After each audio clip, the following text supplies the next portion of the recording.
Hello, എല്ലാവർക്കും happy Onam. തിരുവോണത്തിൻ്റെ തലേന്ന് ഉത്രാടത്തിന് രാത്രി അയ്യപ്പൻ്റെ അമ്പലത്തിൽ, അത് ഞങ്ങളുടെ വീട് തൊട്ടടുത്തുള്ള ഒരു അമ്പലത്തിൽ മെഗാ പൂക്കളുണ്ടായിരുന്നു. അപ്പോൾ അതൊക്കെ സഹായിക്കാൻ വേണ്ടി ഞങ്ങൾ നോക്കി കൊടുക്കാനൊക്കെ പോയിട്ടുണ്ടായിരുന്നു. അവിടെ ഇട്ടൊരു പൂക്കളാണ് ഇട്ടത്. അയ്യപ്പൻ്റെ അമ്പലമായതുകൊണ്ട് അയ്യപ്പൻ്റെ ആ ഒരു ഇതിലാണ് ഇട്ടത്. പിന്നെ ഞങ്ങളുടെ വീട്ടിലും പൂക്കൾ ഇട്ടിട്ടുണ്ടായിരുന്നു.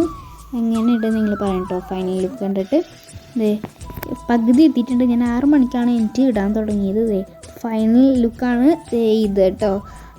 6 മണിക്ക് തുടങ്ങിയിട്ട് 8 എനിക്ക് കഴിയുന്നത്. അത് 2 മണിക്കൂർ എടുത്തിട്ടാണ് ഞാൻ ഈ ഒരു പൂക്കളം ഇട്ടത് കേട്ടോ. എല്ലാവരും കമൻറ്റ് ചെയ്യണേ എങ്ങനെയുണ്ട് ഈ ഒരു പൂക്കളമെന്ന്. എനിക്ക് ഭയങ്കരമായിട്ട് ഇഷ്ടമായിട്ടുണ്ടായിരുന്നു ഈ ഒരു പൂക്കളം. പൂക്കളമൊക്കെ ഇട്ട് കഴിഞ്ഞിട്ട് നേരെ പോയത് അയ്യപ്പൻ്റെ അമ്പലത്തിലാണ്. നേരത്തെ പറഞ്ഞ ആ അമ്പലം തന്നെ. അവിടെ ഓണം ഒക്കെ കൊണ്ടിട്ടുണ്ടായിരുന്നു ആ അമ്പലത്തിൽ തന്നെ.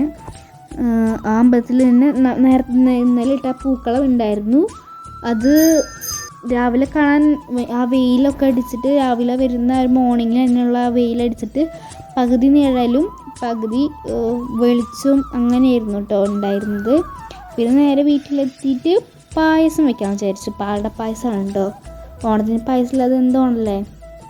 നേരെ 1 ലിറ്റർ പാലെടുക്കുക, 1/2 ലിറ്റർ തിളപ്പിക്കുക, അപ്പുറത്ത് തന്നെ 1/2 ലിറ്റർ വേറെ തിളപ്പിക്കുക.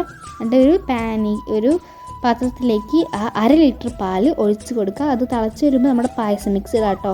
അത് നന്നായിട്ട് കൈവിടാതെ ഇളക്കുക.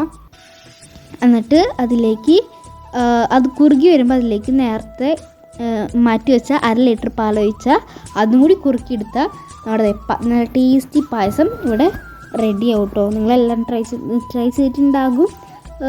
അതിൻ്റെ ലഞ്ചായപ്പോഴേക്കും നിങ്ങൾക്ക് ഉണ്ടായിരുന്നത് സാമ്പാർ, അവിയൽ, പപ്പടം, പിന്നെ ഇഞ്ചിക്കറി, അച്ചാർ, തൈര്, ചെറിയൊരു ഇതായിരുന്നു കേട്ടോ. പിന്നെ പായസം, അടിപൊളി പായസമായിരുന്നു. നല്ല ടേസ്റ്റി ആയിട്ടുള്ള ഒരു പായസമായിരുന്നു. എല്ലാവരും കമൻറ്റ് ചെയ്യണേ എൻ്റെ പൂക്കൾ എങ്ങനെയുണ്ടെന്ന്. അപ്പോൾ എല്ലാവർക്കും ഹാപ്പി ഓണം.